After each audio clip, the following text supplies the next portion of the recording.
Bismillahirrahmanirrahim. Assalamu alaikum. My name is Najaf and my roll number is 21TE06. Today I will be discussing lab number 6 of digital signal processing, and the title of the lab is DFT Properties and Fast Fourier Transform. Lab objectives are representation of discrete time digital signals into frequency domain via fast Fourier transform, resolution of spectrum, computation of magnitude, phase and power spectrum, spectrum leaking and avoiding spectrum leaking. Task number 1. Write a MATLAB program to validate the above given definition. Program first divide the given signals into even and odd samples. Calculate DFT for even and odd samples separately and then merge both of them using the formula given below. Write G of k, where G of k is the DFT of even part and H of k is the DFT of the odd part. In this code, X is the input which has 8 samples and calculates the length of the signal. Even part The function even part divides the signal into even samples, and the odd part divides the signals into odd samples. Here, the G calculates the DFT for the even samples separately, and H calculates the odd samples DFT for the odd samples separately. Then we use this function here that merges the DFTs using the given formula below. Here, the inverse function calculates the inverse DFT to reconstruct the signal. Then we display the even part, odd part, DFT of the even samples, DFT of the odd samples, the merged DFT and the reconstructed signals, and also the inverse. In this section, the subplot 1 plots the original signal and its magnitude spectrum, and the subplot 2 plots the magnitude spectrum of the signal after merging the DFTs. The original signal will be plotted in the red color, whereas the magnitude spectrum of the signal after merging the DFT will be displayed in the blue color. Now, when we run the code, we will see the original subplot and the magnitude spectrum of the signal. And in the command window, we see the even part is displayed separately, the odd part is displayed separately. The DFT of the even part is given. Here, the DFT of odd sample, merged DFT, reconstructed signal. Task 2. Check the above program for the signals given below. We have been given 8 signals. Observe and find any symmetry in the frequency representation. Also match the calculated DFTs with standard function of MATLAB, that is FFT of X. In this code, we have created a function with the name myDFT, which computes the discrete Fourier transform of a given signal X and then merges the DFTs of its even and odd parts using the specified formula. Here, X will be the input for which we will be computing the DFT. We have initialized the variable n, which will calculate the length, and x, that will store the DFT coefficients. Then for computing the DFT, we use the direct method from here to here. This is a direct computation of the DFT using this formula, where k is the frequency and n is the time index.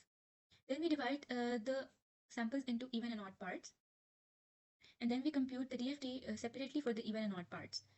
For merging the DFTs, we use this specified formula. Now we have defined 8 different signals from x1 to x8, and then we created a cell array named signal.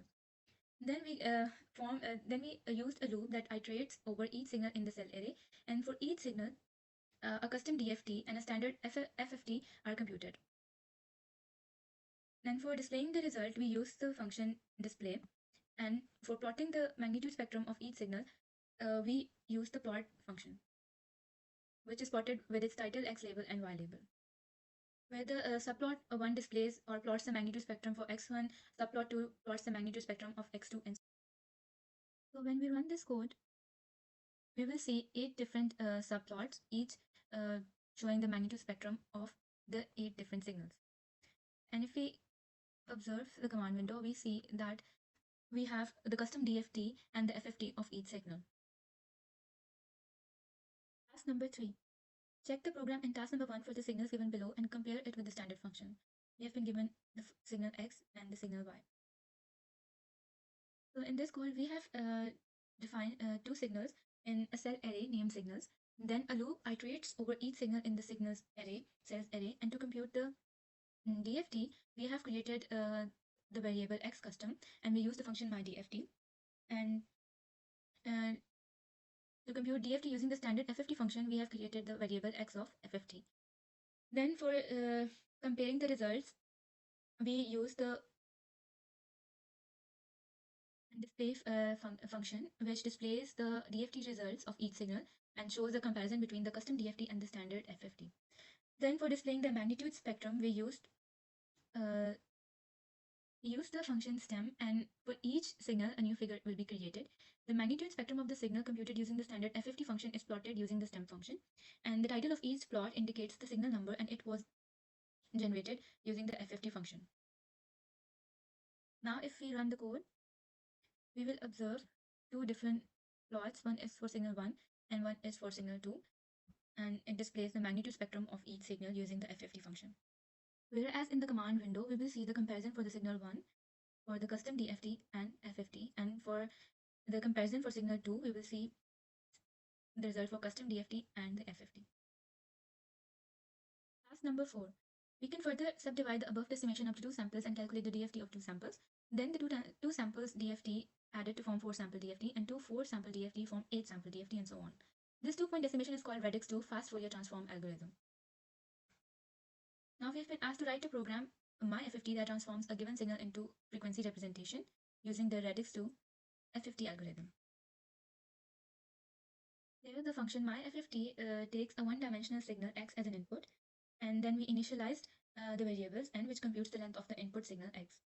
Then we divided the signal into its even and odd parts, and then we computed the DFT for even part and DFT for the odd part. For merging the DFTs, we use this formula, and then we individually displayed the even parts of the signal and the odd parts of the signal. Then we displayed the DFT of even parts and odd parts separately, and we displayed the merged DFT. Here the input signal is provided, and the capital X will compute the my FFT function on the signal. So when we run this code, we will observe the even part, odd part, DFT of the even part, DFT of the odd part, and the merged DFT displayed in the command window. Task number 5. Calculate the fast Fourier transform using your own function that we created in task number 4 and compare it with the standard function of calculating DFT for the following signals, and we have been given 4 signals.